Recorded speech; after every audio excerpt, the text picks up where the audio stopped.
आज माछ बिहन रे बरा बनैबा। माछ बिहन को देखो मु भल भाव में धोई देती तार छोट छोट बिलाती भी काटी नहीं सहित कंचा लंका भी काटी देखो ता सागर किसी पियाज भी काटी आगे स्वाद बढ़ाई मुझे बेसन पकई स्वाद अनुसार लुण देती आम भल भाव में चकटी देवा।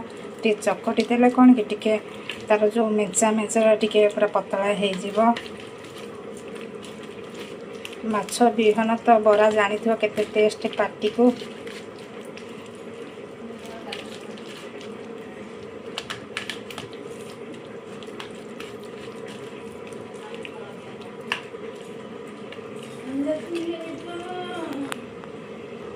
भल भाव मिसिंग हो गला। देखते ये सब ए कौन करवा तावा अलरेडी गरम हो गला तेल पकई देनी एबे कौन करवा ना माछ को बिहन को ताकू आमे बरा तैयारीबा।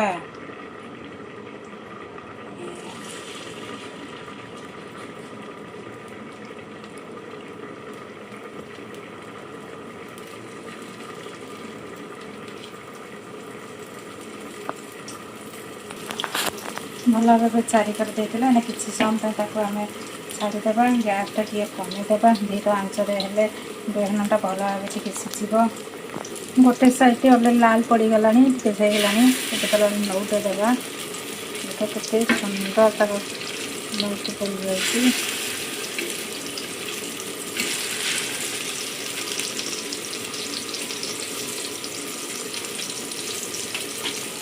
माछ बिहन केते सुंदर देखा लगा आसीगला काटिकी भी खाइले आहरी स्वाद लगे तार से कंचा लकार फ्लेवरटा एत सुंदर बढ़िया बासना होती।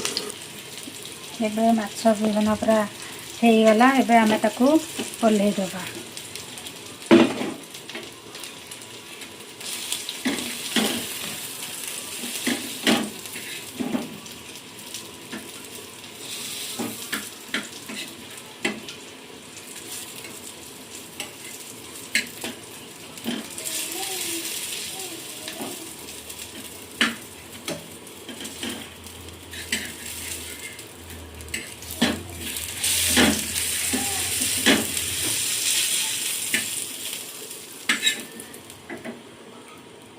देख गरम गरम हो गला माछ बिहन बरा।